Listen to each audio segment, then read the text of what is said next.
meron naman tayo isang gagawin ng ventilation ng bubong. So ito akin tong bubong, yan sa aking garage. Masyado kasi parang madilim. So yan guys, gagawa tayo ng panibagong ventilation. So ito ay naglibot-libot tayo sa junk shop. May napansin akong plastic na may naka-frame na stainless.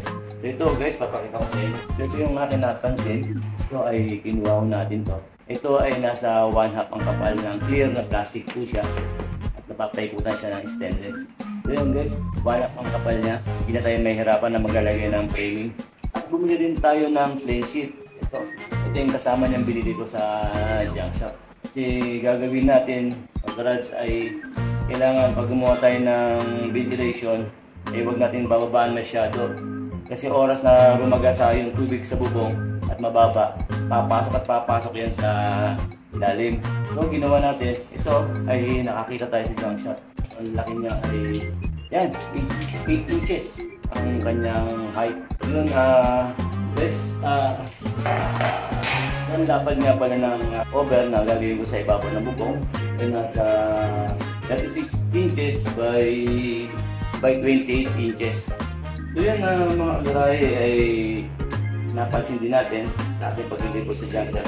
Ito, nakakita na rin tayo ng sagra. So ito, stainless po ito. Nakita rin natin ito. Kasi mas mainam na yung pare-pareha na sila stainless. Bilang na itong siding. Okay lang yung siding. So yan ay start to tayo. Gagawin po natin ito. Hintayin nyo.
yun mga kadaray ay bumili tayo ng rubbing compound. Ang linis po ito ng mga pintura. So bumili tayo ng tingi sa paint center. Bumili din tayo ng Pilok primer gray. Bumili din tayo ng 1,000 na liha. Bumili din tayo ng paint thinner. Kapag ina-apply po natin itong rubbing compound sa mga nagagasgas at gusto nyo pakintabin, kailangan meron kayong paint thinner na pang-halo. Tulad dito, pasampulan natin.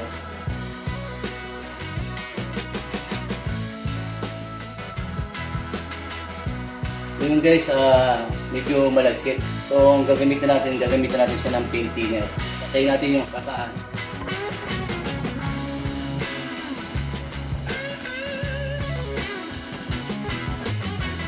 Gagamit tayo ng 1,000 na liha para matanggal yung mga nawisik na pintura. Kasi kung ilarabing lang natin, hindi na matatanggal. So yun mga kadaray, gagamitan po natin siya ng buffing machine.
So yun mga kadaray, ay naipakita ko sa inyo yung aking garage. Ay marami akong ginagamit na ilaw dito pag ako gumagawa. At dito yung aking gate ay saradong sarado. So yun ay meron tayong ginawang parang skylight ito sa aking garage sa ibabaw ng bubong. So bubutasin natin yon. At at the same time nabubuksan siya para lumabas yung hangin at pumasok din yung hangin sa loob. So yan ay susubukan natin, papatayin natin yung aking ilaw. Yan guys, napapansin nyo, napakadilim. Oras ngayon mga 10:30 ng umaga. Yan 10:30 ng umaga ay napakadilim.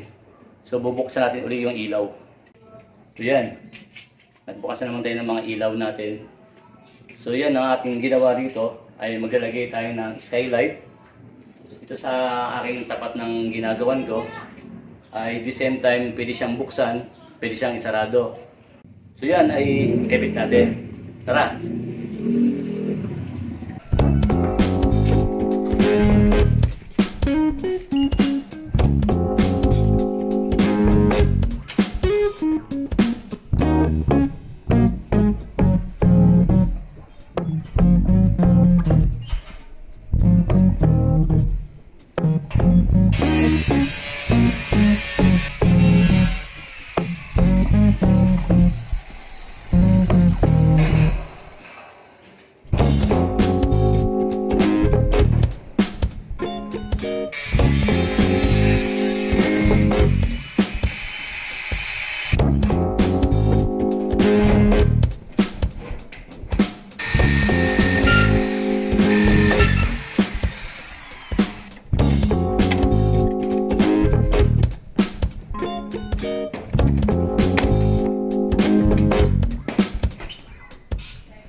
kagarahe ay nagawa na ho natin yung sa aking garage.